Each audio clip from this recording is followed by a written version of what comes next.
마가복음 3장 7절에서 12절의 말씀입니다.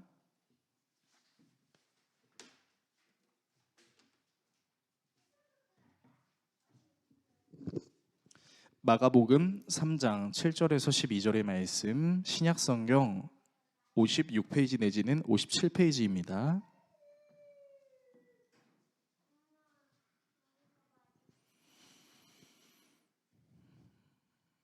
다 찾으신 줄로 알고 한 절씩 교독하시고 마지막 절은 같이 읽도록 하겠습니다. 예수께서 제자들과 함께 바다로 물러가시니 갈릴리에서 큰 무리가 따르며 유대와 예루살렘과 이두메와 요단강 건너편과 또 두로와 시돈 근처에서 많은 무리가 그가 하신 큰 일을 듣고 나아오는지라. 예수께서 무리가 애워싸 미는 것을 피하기 위하여 작은 배를 대기하도록 제자들에게 명하셨으니 한 사람을 고치셨으므로 병으로 고생하는 자들이 예수를 만지고자 하여 몰려왔음이더라. 더러운 귀신들도 어느 때든지 예수를 보면 그 앞에 엎드려 부르짖어 이르되 당신은 하나님의 아들이니이다 하니 예수께서 자기를 나타내지 말라고 많이 경고하시니라. 아멘. 오늘 여러분들과 함께 예수님의 일생 30번째 시간 부흥 첫 번째 무리로부터 벗어나기라는 주제로 하나님의 말씀 나누려고 합니다.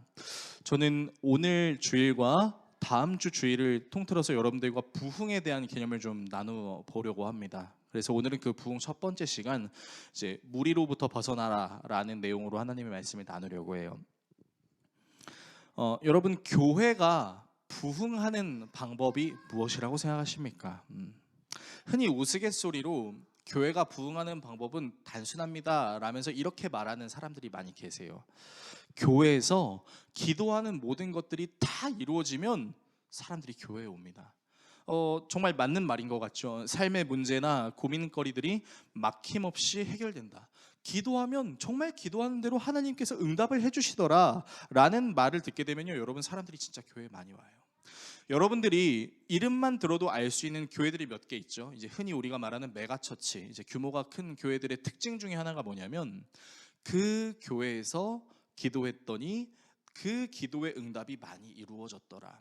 그래서 우리가 흔히 아는 대형 교회들은 초기에 그런 역사들을 가진 교회들이 상당히 많습니다. 자, 그러나 엄밀히 말씀드리자면 성경에서 말하는 부흥이라는 개념은 단순히 규모가 커지는 것을 의미하는 것은 아닙니다. 여러분들이 지금 가지고 계신 성경책은 개역개정이라는 판의 이제 성경책인데, 이 개역개정 성경에서 부흥이라는 단어가 몇 번 등장하는지 혹시 아시는 분이 계신가요? 우리는 부흥이라는 말을 되게 자주 쓰니까, 또 그 부흥을 또 소망하기도 하니까 성경에서 부흥이라는 단어가 굉장히 많이 나왔을 것이라고 생각합니다. 그런데 놀랍게도 우리가 가지고 있는 개역개정 성경에는 부흥이라는 단어는 딱 한 번밖에 나오지 않습니다. 그 부흥이라는 단어가 어디에서 나오냐면 하박국 3장 2절에서 나옵니다. 말씀을 읽어드리면요, 여호와여, 내가 주께 대한 소문을 듣고 놀랐나이다. 여호와여, 주는 주의 일을 이 수년 내에 부흥하게 하옵소서. 이 수년 내에 나타내시옵소서. 진노 중에라도 긍휼을 잊지 마옵소서라고 이야기합니다. 여러분이 하박국 성경을 읽으셨는지는 제가 정확하게 알 수 없지만 하박국서는 어떻게 시작하냐면 이 세상의 부조리에 대해서 한탄하고 비판하는 어조로 하나님을 원망하는 듯이 말하는 하박국의 기도문이 있습니다. 하나님이 살아계신다면 어찌하여 이 세상에는 악을 행하는 자들이 도리어 부흥하고 악을 행하는 자들이 도리어 잘 살고 선을 지키려고 하는 사람들은 왜 손해보는 그런 부조리가 만연한 것입니까? 정말 하나님 살아계신 거 맞으세요? 라는 차원으로 하박국이 기도해요. 그러나 하나님께서 하박국에게 말씀하시고 그 말씀을 깨달았던 하박국이 하나님께 고백했던 내용이 바로 저와 여러분들이 읽었던 내용이에요. 주여, 주께서 계획하신 그 일을 수년 내로 부흥하게 하옵소서. 여기서 이 부흥이라는 뜻을 원어를 살펴보게 되면 어떤 뜻을 갖고 있냐면 회복되다 내지는 새롭게 되다 라는 뜻을 가지고 있습니다. 그러니까 성경이 우리에게 말하고자 하는 부흥은요, 사람의 수가 늘어났다, 어떤 교회의 외관이 커졌다 라는 개념으로 적용하는 것이 아니라 예수 그리스도를 통하여 한 사람이 하나님께서 지으신 그대로 회복되어져 간다. 그리고 그 회복이 점점 일어나면서 마치 새로운 모습을 지닌 것 같은 느낌을 받게 된다. 여러분, 이것이 성경이 우리에게 말하는 부흥이에요. 그러니까 요약하면 성경에서 말하는 부흥은 하나님이 지으신 그대로 회복되는 것과 이후에는 완전한 부활을 뜻하는 것입니다. 사랑하는 성도 여러분, 저와 여러분이 이 부흥의 개념을 제대로 알고 신앙생활을 할 수 있기를 주님의 이름으로 축복합니다. 우리가 단순히 주님의 이름을 빌어 내 어려운 문제, 내 힘든 문제를 단순히 해결받기 위한 수단으로만 하나님께 접근하는 것이 아니라 원래 하나님께서 나를 아름답게 창조하셨던 그 모습 그대로 예수 그리스도를 믿는 믿음으로 우리가 점점 더 회복되어져 갔으면 좋겠어요. 오늘 본문은 어떤 내용을 가지고 있냐면 이제 예수님의 소문이 점점 퍼지기 시작하면서 정말로 많은 사람들이 예수님을 찾아옵니다. 근데 얼마나 많이 찾아왔냐면 예수님이 불안함을 느끼셨어요. 이러다 큰일이 생길 수도 있겠다라는 생각이 들어서 제자들에게 그 상황을 벗어날 수 있는 작은 배 한 척을 준비해달라고 말씀하시기도 합니다. 그런데 예수님을 찾은 사람들 중에는 귀신 들린 자들도 있었어요. 그 귀신 들린 자들이 예수님을 가리켜 당신은 하나님의 아들이십니다 라고 이야기하기도 합니다. 그리고 그렇게 말하는 사람들에게 예수님께서는 내가 이 세상에서 사역하는 것을 드러내지 마라 라고 엄격하게 경고하세요. 저는 오늘 이 본문을 통해서 여러분들과 함께 세 가지 내용을 나누려고 합니다. 첫 번째는 예수님께서 무리들을 피하시려고 했던 이유, 두 번째는 예수님께서 귀신 들린 자에게 경고하신 이유, 세 번째로 예수님께서 이 땅에 오신 이유입니다. 예수님께서 무리를 피하시려는 이유, 예수님께서 귀신 들린 자에게 경고하신 이유, 예수님께서 이 땅에 오신 이유, 이 세 가지를 여러분과 나누고 기도하는 시간을 갖도록 하겠습니다. 자, 첫 번째예요. 예수님께서 무리를 피하시려고 했던 이유입니다. 이 사건 전에 어떤 일이 있었냐면 이제 손 마른 자, 그러니까 성경에서 말하는 손 마른 자는 손이 이렇게 완전히 굽어져서 움직일 수 없는 자를 뜻하는 것인데 그 손 마른 자에게 예수님께서 손을 내밀라 라고 말씀하셔서 그 손 마른 자가 예수님께 손을 내미니까 손이 펴지게 되고 움직이게 되는 놀라운 역사가 일어납니다. 그러나 바리새파 사람들이 이것을 왜 비난했죠? 왜 안식일에 사람을 고치냐라고 얘기했던 거죠. 근데 그렇게 예수님을 비난하던 바리새파 사람들이나 헤롯의 열심히 헤롯 당원들의 사람과는 다르게 이 소문이 퍼지기 시작하면서 당시 이스라엘 지역에 있었던 모든 사람들이 예수님이라는 존재를 알게 돼요. 야, 예수라는 존재가 있대. 그 예수라는 존재가 하나님 나라를 가르치고 회개하라고 하고 세례를 베풀고 심지어는 병들고 병고침이 필요한 사람들에게 낫게 해주는 은혜를 전해주고 있대 하면서 사람들이 예수님을 향해 모여들기 시작하는 거죠. 근데 얼마나 많은 사람들이 왔냐면 오늘 본문은 이렇게 표현하고 있습니다. 마가복음 3장 7절에서 8절인데 우리 화면을 통해서 같이 읽어보겠습니다. 예수께서 제자들과 함께 바닷가로 물러가시니 갈릴리에서 많은 사람이 따라왔다. 또한 유대와 예루살렘과 이두메와 요단강 건너편과 그리고 두로와 시돈 근처에서도 많은 사람이 그가 하신 모든 일을 소문으로 듣고 그에게로 몰려왔다. 자, 여러분 이 말이 무슨 말인지 좀 설명해 드리면 모르는 지명들이 나왔는데 여러분 지명에는 크게 신경 쓰실 필요가 없어요. 저 유대와 예루살렘은 당시 예수님이 있었던 곳의 남쪽이었습니다. 그리고 요단강 건너편은 동쪽이었고요.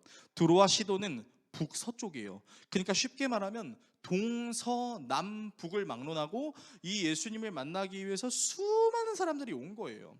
그러니까 이제 거북섬으로 치면 이런 거죠. 저 인천 월곶이나 송도에서, 그리고 시흥의 윗부분에서, 그리고 안산에서, 그리고 화성에서 사람들이 막 몰려오는 거예요. 자, 하나님께서 예수님을 보내주셔서 그 예수님이 사람들의 병을 고쳐주신다라는 소문을 들으니까 이 사람들이 이제 자기들이 갖고 있었던 소원이 있었던 거죠. 아, 내가 진짜 아픈데 예수님을 찾아가면 나을 수 있겠구나 라는 생각을 가지면서 예수님께 다가가는데 이 사람들이 좀 특이한 행동을 해요. 어떤 행동을 하냐면 우리가 추측할 수 있는 건 예수님을 만지면 내 병이 낫지 않을까라는 생각을 이 사람들이 가졌던 것 같아요. 그래서 수많은 사람들이 예수님께 몰려와서 막 예수님을 만지려고 이렇게 하는 거예요. 근데 혼자 만지려고 하는 게 아니라 수많은 사람들이 만지려고 하고 있고 제자들은 예수님을 보호하려고 했겠죠. 그러니까 완전히 아수라장 형태가 된 겁니다. 오늘 본문 3장 9절에서 10절의 말씀인데 역시 화면을 통해서 같이 읽겠습니다. 예수께서는 무리가 자기에게 밀려드는 혼잡을 피하시려고 제자들에게 분부하여 작은 배 한 척을 마련하게 하셨다. 그가 많은 사람을 고쳐주셨으므로 온갖 병으로 고통받는 사람들이 누구나 그에게 손을 대려고 밀려들었기 때문이다. 여러분, 그러니까 지금 이 상황이요, 진짜 위험한 상황이에요. 우리는 이전에 이제 서울의 한 지역에 있었던 참사 사건을 기억하고 있습니다. 당시 이제 어떤 축제를 즐기기 위해서 사람들이 막 모여들었잖아요. 근데 그 사람들이 너무 많아서 여러분들 뉴스를 보셨으면 아시겠지만 진짜 머리가 다 있어요. 앞뒤 좌우로 그렇게 있는 상황에서 누군가가 밀었던 것 같습니다. 그리고 이제 사람들이 우르르 넘어지면서 이제 참사 사건이 일어났었죠. 여러분, 그 상황이랑 비슷하다고 생각하시면 됩니다. 예수님을 만지려고 사람들이 막 몰려들어가지고, 근데 그 예수님을 만지려는 사람들이 또 서로 막 부비고 엉키니까 짜증도 나고 화도 나고, 내가 먼저 만질 거야, 저리 가 라고 말할 수 있는 그런 상황인 거죠. 그러니까 상당히 위험한 상황이었어요. 이 상당히 위험한 상황에서 자칫 사람이 다칠 수도 있는 상황에서 예수님은 이 상황을 원치 않으셨어요. 그래서 오늘 본문과 동일한 내용을 다루고 있는 마태복음 12장에서는 예수님이 이 사람들의 병을 다 고쳐주셨다라고 기록을 하고 있습니다. 물론 병을 고쳐주시면서도 여러 사건이 있었겠죠. 예수님 저도요, 좀 기다리시오, 예수님 제가 더 급해요, 막 이렇게 얘기하는 사람들이 있었겠죠. 자, 근데 저는 오늘 이 내용에서 무리들에 대한 태도를 좀 살펴보고 싶습니다. 자, 여러 무리들이 왔어요. 동서남북을 막론하고 병을 가지고 있는 사람들이 병 고침을 받기 위해서 왔어요. 내 병이 더 위중하니까 저 사람보다 내가 더 빨리 병 고침을 받기 위해서 허우적 되고 있는 그런 상황입니다. 이 사람들의 특징이 있는데요, 첫 번째는 이 무리들은 자기만 생각한다라는 것입니다. 자, 혼잡한 상황 속에서 예수님께 가까이 가려고 무리가 막 모인 거예요.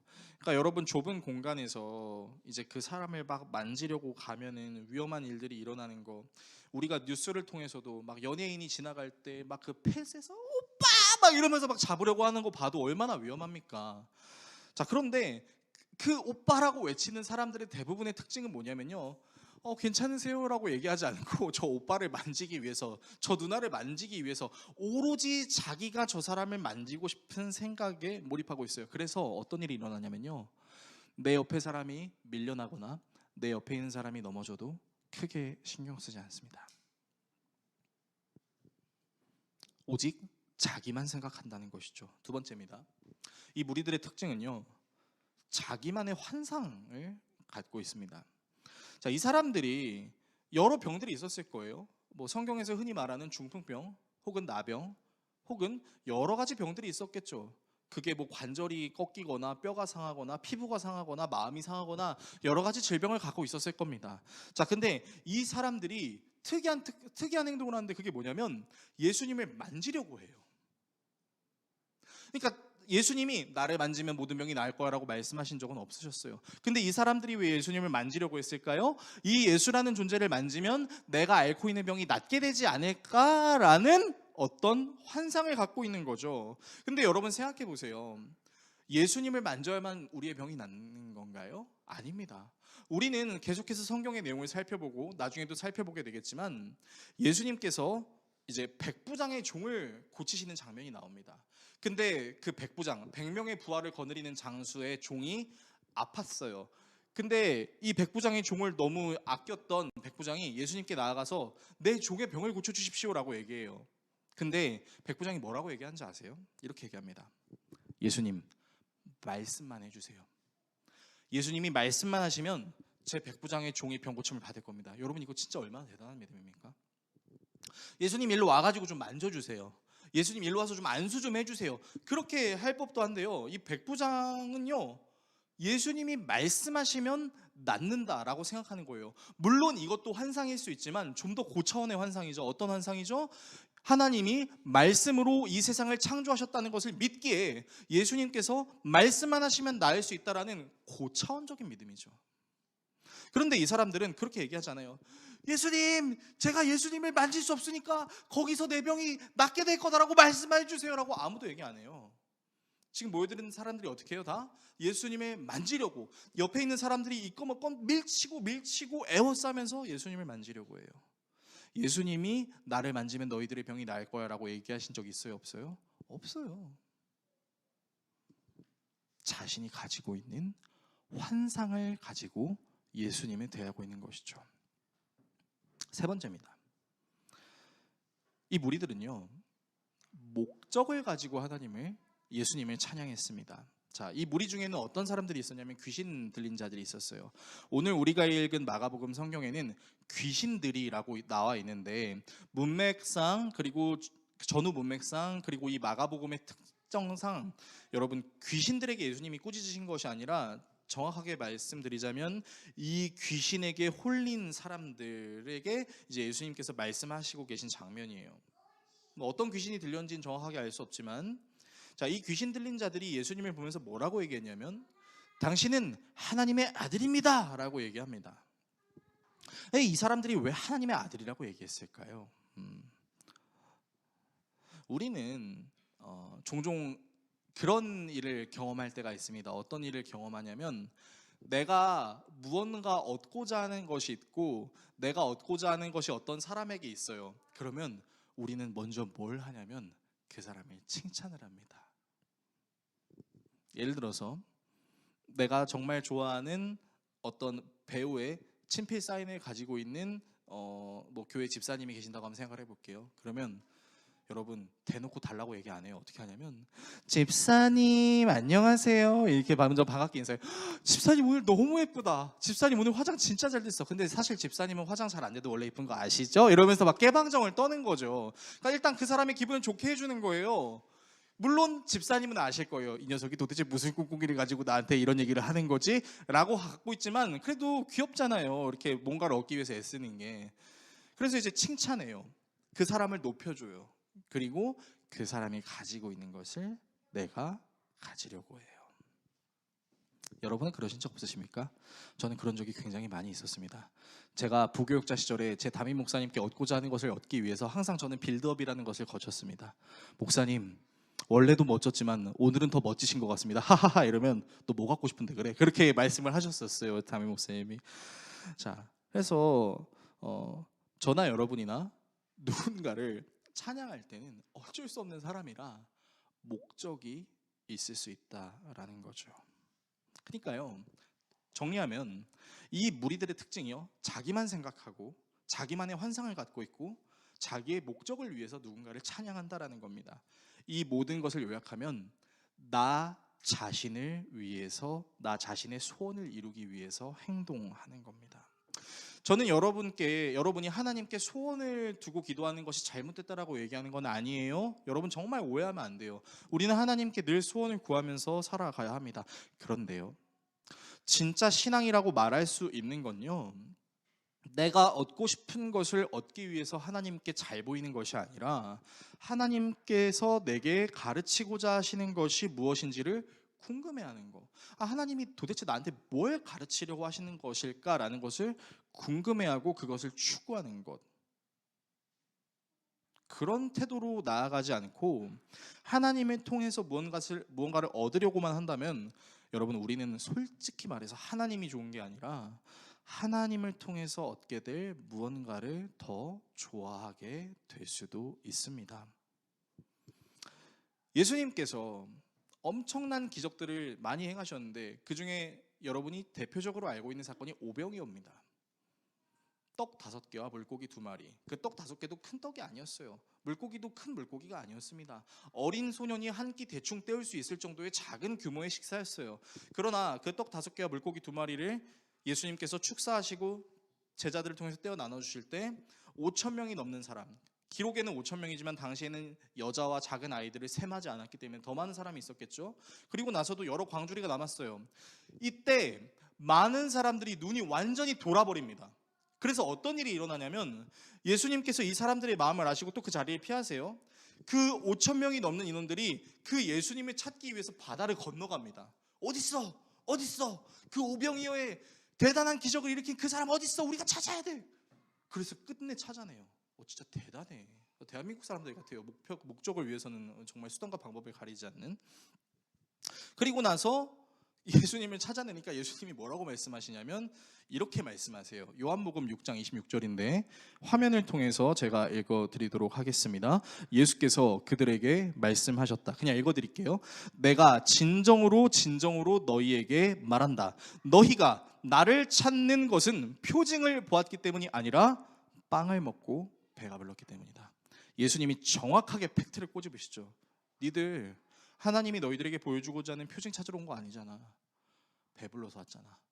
내가 니들의 문제 해결해 줄 거라고 생각해서 나 찾아온 거 아니야? 예수님께서 그렇게 말씀하셨죠. 그래서 예수님께서 말씀하시죠. 내가 너희들에게 주려고 하는 것은 단순히 먹고 살기 위한 빵의 문제를 넘어서서 영원한 생명을 너희들에게 주기 위해 왔다 해서 예수님이 설교하시고 그 설교를 들은 사람들이 어떤 반응을 보였는지 아십니까? 요한복음 6장에 정확하게 나와 있는데 대부분의 사람들이 다 떠나갑니다. 그리고 예수님께서 제자들에게도 말씀하세요. 너희들도 날 떠날 거니? 저는 그때 이 제자들의 마음속에 떠나고 싶은 마음이 없었다고 생각하진 않아요. 떠나고 싶은 마음이 있었지만 가오가 있고 또 예수님을 따라온 그 삶이 있으니까 따라갔다고 생각해요. 왜냐하면 예수님이 십자가에 예수님이 붙잡히실 때 그 어떤 제자도 예수님을 안 지키거든요. 다 도망가요. 그러므로 저와 여러분들이 이 무리들의 특징을 보면서 생각해야 되는 건요, 대다수의 많은 사람들이 자기가 원하는 소원을 얻기 위한 종교 행위의 형태로 하나님을 믿고 있을 수 있다라는 것이고, 그런 종교적 행위는 의외로 교회에서 열심히 수고하는 사람들에게서 쉽게 찾아볼 수 있다라는 것입니다. 저는 이제 더웨이 교회를 시작하게 되면서 하나님께 약속한 부분이 있는데, 이제 우리 교회가 나중에 이제 하나님이 찾으시는 한 사람 한 사람들이 더 오게 되면 우리 교회도 서리 집사, 안수 집사, 장로, 권사를 세워야 됩니다. 총회법에도 이제 여러 가지 법들이 있어요. 장로가 되기 위해서, 안수 집사가 되기 위해서, 권사가 되기 위해서 여러 가지 것들이 있습니다. 근데 많은 사람들이 착각해요. 무슨 착각을 하냐면 그냥 열심히 종교 행위하면 직분 받을 수 있다고 생각해요. 그래서 소위 자기는 깨어있다고 생각하는 사람들은 저는 직분은 중요하지 않다고 생각해요. 그렇게 말하시는 분들도 계시지만 직분은 중요합니다. 그런데 그 직분을 어떻게 받느냐가 중요한 거죠.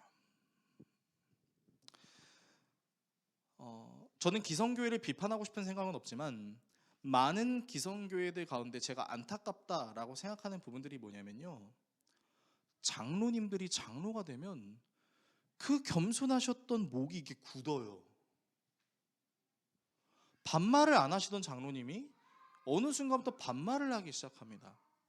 권사님이 되신 분들은 더 따뜻하게 섬겨주실 줄 알았는데 내가 뭐가 된 것 같다라고 생각하시는 경우가 있습니다. 안수집사도 마찬가지입니다.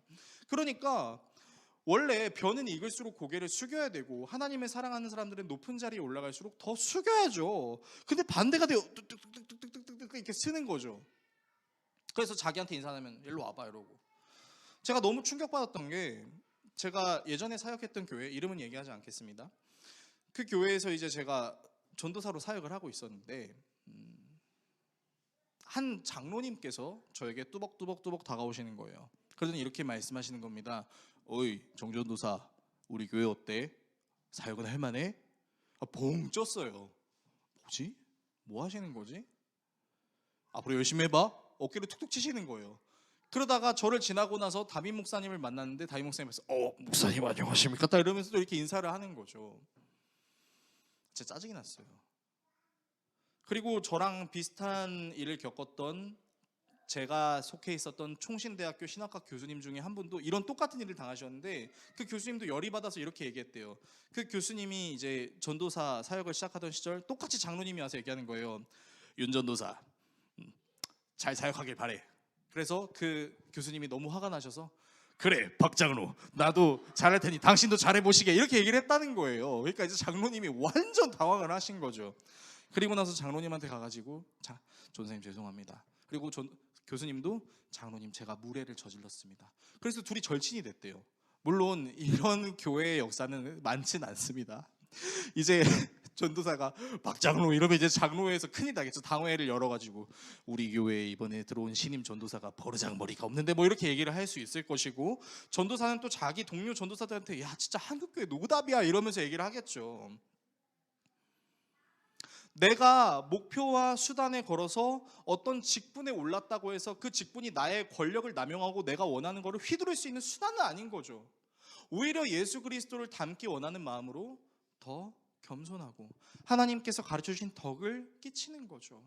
그런데 많은 교회의 직분자들이 무리들과 같이 행동한다라는 거죠. 내 이기심을 성취하기 위해서 열심히 신앙생활하지 않고 열심히 종교행위는 하고, 내가 가지고 있는 환상으로 직분을 수령하려고 하고, 그 직분을 수령한 다음에는 내가 원하는 대로 행동하는 것.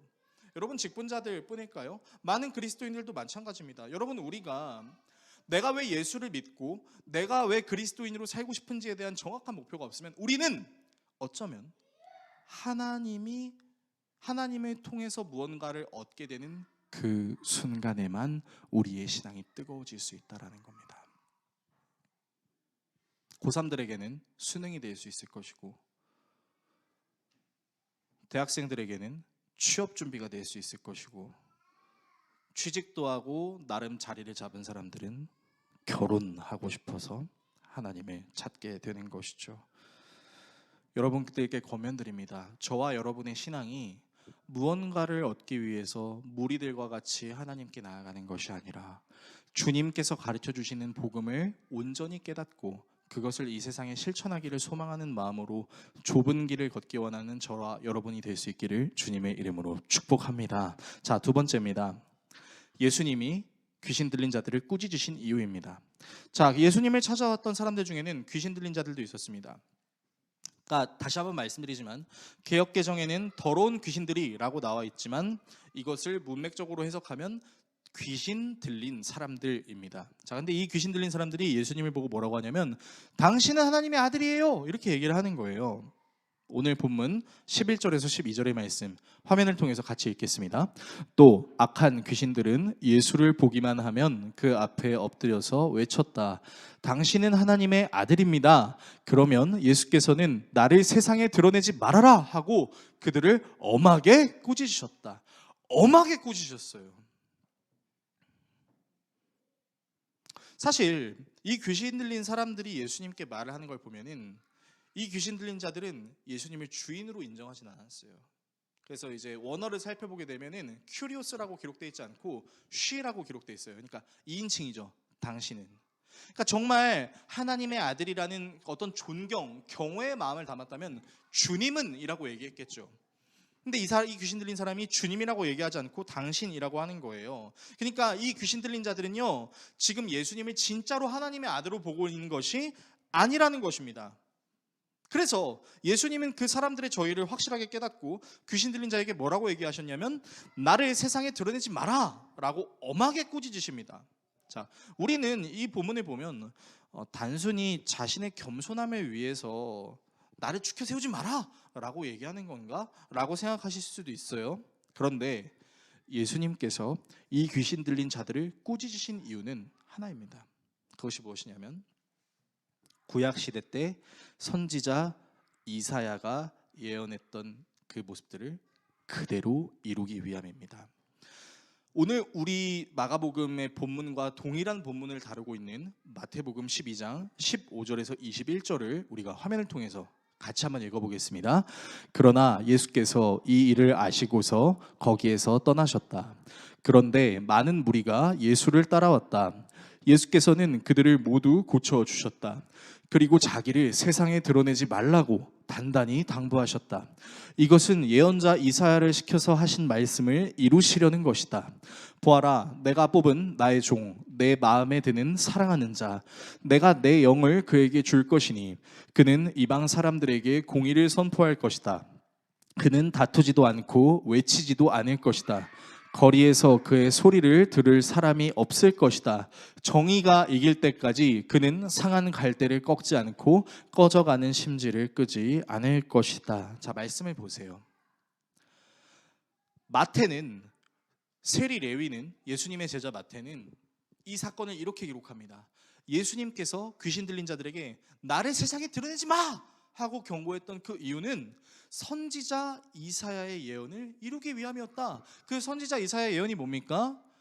예수님, 그러니까 뽑은 나의 종, 내 마음에 드는 사랑하는 자 예수님을 가리켜요. 그 예수님에게 새 영, 성령을 주겠다라고 이야기하는 겁니다. 그러면서 뭐라고 해요? 그는 이방 사람들에게 공의를 선포하는 과정에서 다투거나 외치지도 않을 것이다. 거리에서 그의 소리를 들을 사람이 없을 것이다. 이거는 무슨 말이냐면 예수님이 가르치려고자 하시는 진위 여부를 아는 사람들이 없을 것이다 라는 것을 의미하는 겁니다. 그리고 정의가 이길 때까지 상한 갈대를 꺾지 않고 꺼져가는 심지를 끄지 않을 것이다. 무너져가는 사람들, 약한 사람들, 위로와 도움이 필요한 사람들을 예수님께서 외면하지 않을 것이다 라고 말씀하시는 거죠. 그러니까 오늘 본문을 통해서 우리가 알 수 있는 건 단순히 예수님이 사람들의 칭찬을 받기 싫어서 겸손을 떠시는 것이 아니라 선지자 이사야의 예언, 다시 말해 하나님께서 이전에 하셨던 그 말씀을 말씀대로 이루시기 위해서 그렇게 말씀하셨다라는 것이죠.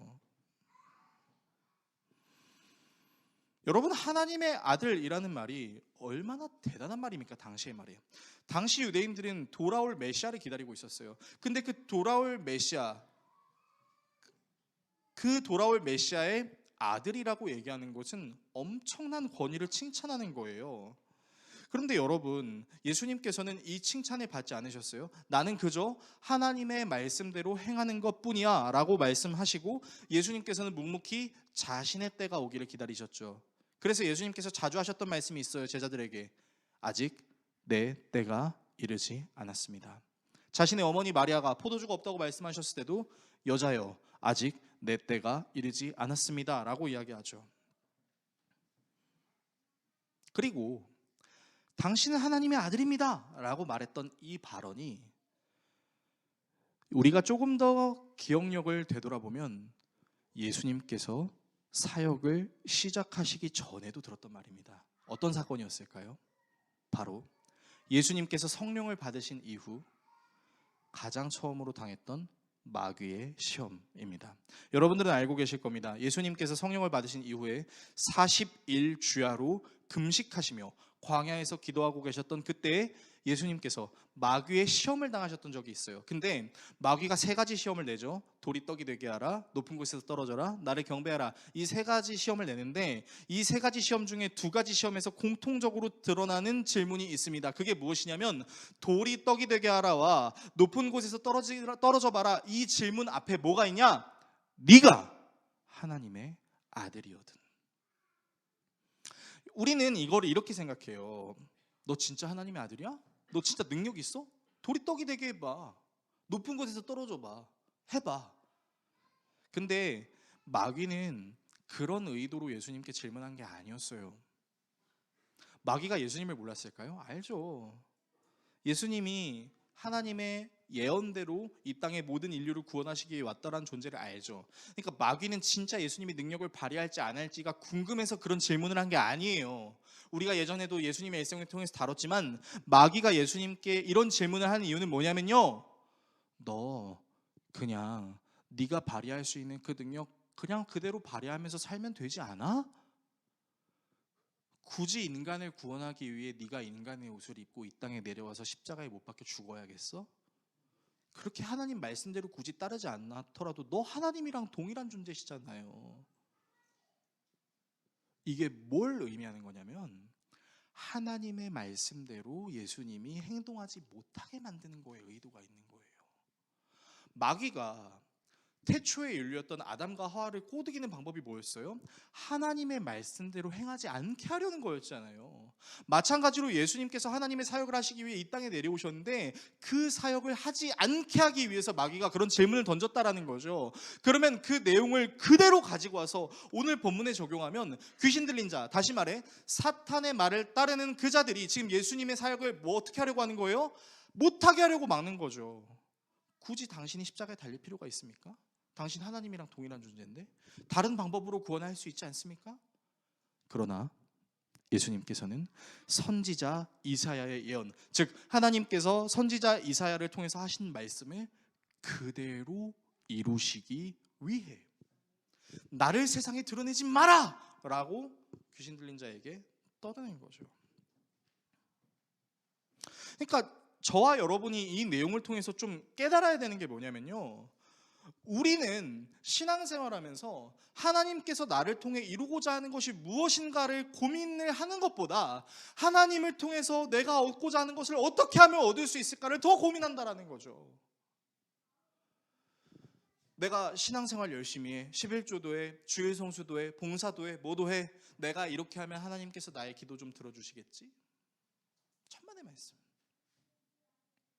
근데 우리는 우리도 모르게 그런 의도를 가지고 하나님께 나아가요. 그러나 하나님께서는 우리에게 세워놓으신 계획이 있죠.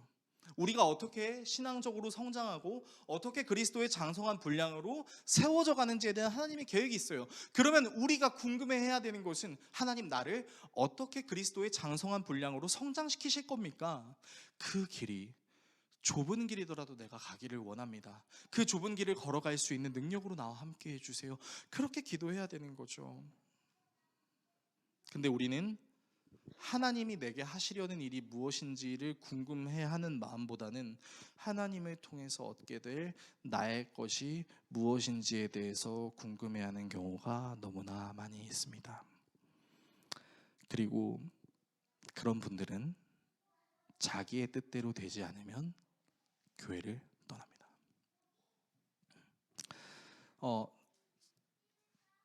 이제 제가 사역을 하면서 좀 경험했던 일인데, 어떤 성도님이 계셨어요. 근데 그 성도님이 진짜 열심히 하셨어요.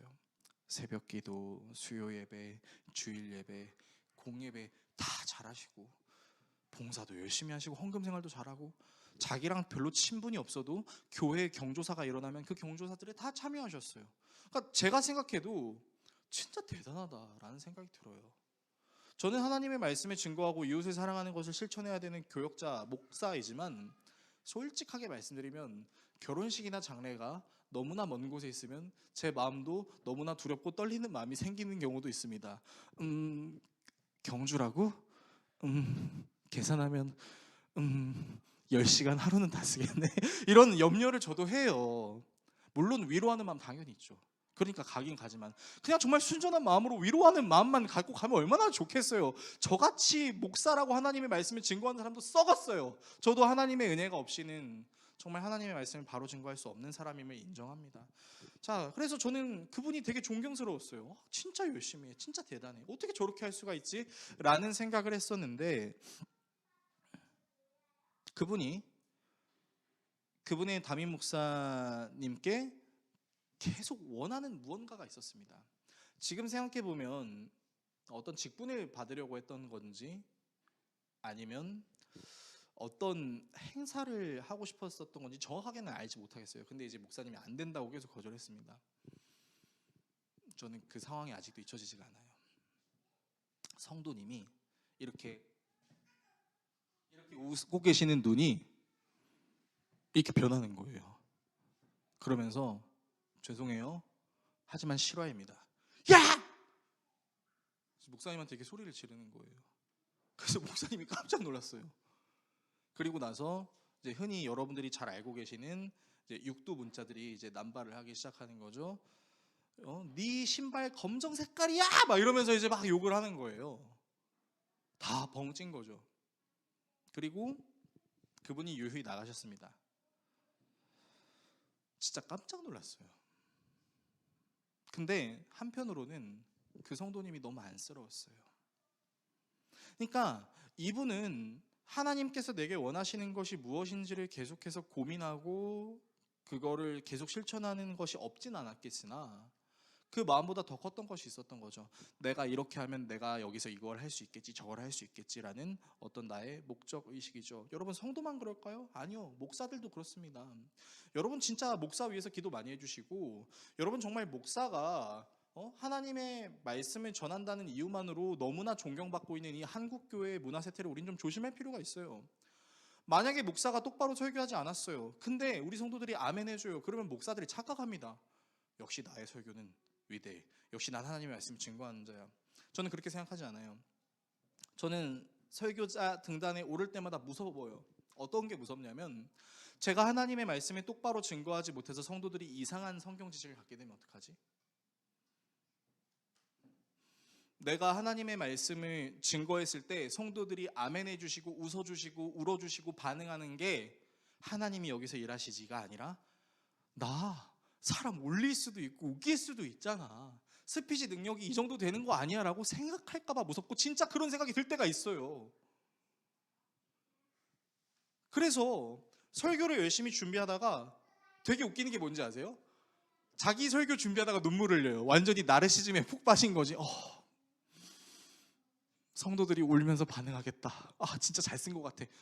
여러분, 이런 자뻑에 빠진 목사들이 얼마나 많은지 아십니까? 저도 그랬다고요. 하나님의 말씀을 이용해서 내 지위를 높이려는 거죠. 여러분은 어떠십니까? 여러분은 순전히 하나님의 영광만을 위해서 하나님을 찬양하셨습니까? 내지는 하나님을 찬양하는 그 가운데 하나님, 제가 원하는 이것 좀 해주세요라는 마음이 더 강렬했던 순간은 없으십니까? 우리는 언제나 그런 쪽과 그렇지 않은 쪽을 왔다 갔다 하게 될 거예요. 그러나 오늘도 깨닫게 하시는 이 하나님의 말씀을 통해서 돌이킬 수 있는 저와 여러분이 될 수 있기를 주님의 이름으로 축복합니다. 자, 세 번째입니다. 예수님이 이 땅에 오신 이유예요. 말씀을 정리하겠습니다. 오늘 우리는 예수님이 많은 사람들의 병을 고쳐주시고 그 사람들에게 자신을 드러내지 말라라고 이야기하신 내용을 통해서 예수님이 이 땅에 오신 이유는 단순히 숭배받기 위함도, 자신의 능력을 뽐내기 위함도 아니었다라는 것을 알 수 있습니다. 예수님은 하나님의 말씀을 따르기 위해 이 땅에 내려오신 것이죠.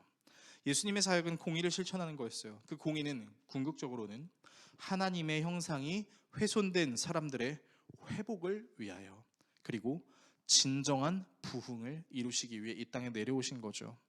그래서 예수님께서는 병만 고쳐주시지 않으셨어요. 세리와 죄인과 창녀와 친구들과 먹고 마시는 것으로만 끝내지 않으셨어요. 항상 복음을 전하셨죠. 그리고 그 복음을 전하시면서 자신이 높아질 수 있는 상황을 깊이 하셨습니다. 그리고 그 예수님의 말씀을 들은 사람들은 회복을 하기 시작했던 것이죠. 예수님이 사단의 시험을 마치신 이후에 가장 먼저 하셨던 행동이 무엇이었냐면, 예수님께서 40일 동안 광야 시험을 거치시고 사탄의 시험을 끝내신 다음에 마가복음에는 특이한 장면이 있는데, 들짐승과 함께 계셨고 천사들이 그의 시중을 들었다라는 말씀이 있어요. 마가복음 1장 12절에서 13절의 말씀입니다. 같이 읽겠습니다. 그리고 곧 성령이 예수를 광야로 내보내셨다. 예수께서 40일 동안 광야에 계셨는데 거기서 사탄에게 시험을 받으셨다. 예수께서 들짐승들과 함께 지내셨는데 천사들이 그의 시중을 들었다. 자, 여러분 잘 보세요. 되게 모호한 표현이 하나 있습니다. 예수님이 들짐승들과 함께 계셨다라는 거예요. 여러분, 근데 도대체 이 말씀이 이 장면에 왜 기록이 되어 있을까요? 여러분, 저 한 문장밖에 되지 않는 문장에 어마어마하게 예수님께서 이 땅에 오신 이유가 담겨져 있는 것을 제가 설명드리고 설교를 마치겠습니다. 여러분, 지금 여러분 옆에 사자가 있다고 한번 생각해 보세요. 근데 그 사자가, 얼굴이 사자란 얘기가 아니에요. 착각하지 마시고 자, 여러분 옆에 사자가 있는데 그 사자가 매우 굶주렸다고 한번 생각해 보겠습니다. 그리고 그 사자가 여러분들을 보면 어떻게 할까요? 입맛을 다시죠. 너무 마르신 분들은 맛이 없을 수도 있겠지만 저와 같이 이제 퉁퉁한 사람들이 이제 되게 맛있겠다고 생각을 하겠죠. 그래서 어떻게 하냐면 크랑 하고 공격을 해서 물겠죠. 그런데 여러분, 원래 짐승들은 사람을 공격하지 않았습니다. 알고 계십니까? 하나님께서 모든 세상 만물을 창조하실 때 여섯째 날에 마지막 순간에 사람을 창조하세요. 그리고 그 사람을 창조하시면서 뭐라고 말씀하셨냐면, 생육하고 번성하여 온 땅에 충만하라. 하늘에 나는 것, 바다에 헤엄치는 것, 땅에 기는 모든 것들을 어떻게 하라고요? 다스리라고 했어요. 그래서 여러분, 아담의 시절에는 아담과 하와를 맹수들이 공격을 했을까요? 안 했을까요? 못하죠. 만물의 영장이니까. 아담이 그 이름들을 지어줬으니까, 그 동물들을 길렀으니까, 그런데 아담과 하와가 선과 악을 알게 하는 나무의 열매를 따먹게 되면서 어떻게 됩니까? 하나님께서 창조하신 창조 질서가 깨져버렸어요. 그러니까 우리는 그것만 알아요. 우리는 영원히 살 수 있다고 생각했는데 아담이 선악과를 먹음으로 말미암아 영원한 생명이 끝났다. 죽음이라는 것이 우리에게 오게 됐다. 고통이라는 것이 우리에게 오게 됐다. 우리는 그것까지에 대한 이해는 있어요. 근데 한 가지 이해가 부족하죠. 어떤 이해가 부족하죠? 땅이 저주를 받았다. 그래서 땅에서 가시덤불이 나온다. 이 표현은 무슨 말이냐면 이 세상에는 우리가 이해할 수 없는 일들이 일어날 수 있다. 하나님의 창조 섭리가 깨졌으니까. 하나님이 살아계신다면 왜 이 세상에는 악한 일들이 일어나요? 섭리가 깨졌으니까요. 하나님께서 창조하셨던 그 아름다운 섭리가 깨졌으니까요. 그래서 원래 사람들의 다스림을 받아야 되는 짐승들이 포악해진 거죠. 사람을 공격하는 거죠. 근데 예수님께서 성령을 받으시고 사탄의 시험을 이기신 이후 들짐승이 함께 있고 천사들이 수종 들었다라는 것의 원어의 의미는 뭐냐면 들짐승들이 예수님을 공격했다가 아니에요. 들짐승들이 예수님 옆에 가만히 있었다, 얌전히 있었다라는 거죠. 자, 여러분, 이게 뭘 뜻하는 건지 이제 좀 감이 오십니까? 예수님이 이 땅에 오심으로 사람이 회복되고 하나님의 창조 질서가 회복되어져 가는 장면을 다루고 있는 거예요. 저는 이 내용을 한 찬양단체에서 너무 잘 표현한 걸 보고 진짜 감동을 받았어요. 그 마커스라는 찬양팀이 있는데 그 마커스에서 만든 찬양 중에 그가 오신 이유라는 찬양이 있습니다. 오늘 부르고 싶었는데 시간 관계상 부르지는 못할 것 같아요. 꼭 한번 들어보세요. 근데 그가 오신 이유라는 찬양 가사에 뭐가 있냐면요, 그가 이 땅에 오신 이유, 죽어야 살게 되고 져야만 승리하는 놀랍고 영원한 신비, 그 다음에 지으신 그대로 회복시키신 우리의 창조주 그리스도라고 나와 있습니다. 지으신 그대로 회복시키신 창조주. 우리는 설교에서도 부흥을 다뤘어요. 부흥이 뭐라고요? 회복하고 완전하게 새롭게 하는 것. 하나님께서는 이 부흥을 위해서 자신의 아들 예수 그리스도를 우리에게 보내주신 거죠. 그 예수 그리스도가 성령을 받고 시험을 통과한 후에 가장 먼저 했던 사역은 하나님이 지으신 이 세상을 지으셨던 그대로 회복시키는 일이었습니다. 그리고 그 회복은 궁극적으로 우리에게도 적용이 되죠. 영원히 죽을 수밖에 없었던 우리가 다시 영원한 생명을 얻을 수 있는 존재로 회복될 뿐만 아니라 이 땅에서의 삶이 끝나고 나중에 예수님께서 재림하시는 그때 신천지가 말하는 헛되고 이상한 새하늘과 새 땅이 아니라 진정한 새하늘과 새 땅에 우리의 몸도 완전히 부활해서 영원히 하나님을 예배하고 찬양할 수 있는 진정한 부흥의 현장으로 초대받는 것. 여러분, 이것이 그가 이 땅에 오신 이유입니다. 그러므로 저와 여러분들이 추구해야 되는 신앙생활은 뭡니까? 여러분, 이렇게 간구하셨으면 좋겠어요.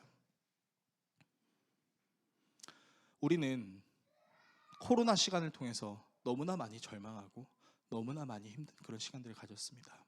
신앙도 마찬가지입니다. 너무 삶이 힘들고 너무 피폐한 그런 환경에 살다가 이제 코로나가 좀 종식되니까 다시 교회에 발걸음하며 내 신앙을 회복하려고 하는 사람들이 굉장히 많이 있습니다. 여러분들도 마찬가지고 저도 마찬가지일 겁니다. 그때 우리에게 진짜 필요한 건 내 물질, 내 건강, 사람과의 관계의 회복도 좋지만 내 영성의 회복, 예수님이 이 땅에 오신 이유를 알아 내 삶의 진정한 부흥을 만나는 것입니다. 저와 여러분이 이 진정한 부흥을 추구하는 마음으로 환상을 갖고 있었고 자기만 알고 있었고 아첨했던 그 무리들과 같은 모습으로부터 벗어나 진정한 크리스찬의 모습으로 거듭나고 세워질 수 있기를 예수 그리스도의 이름으로 축원합니다.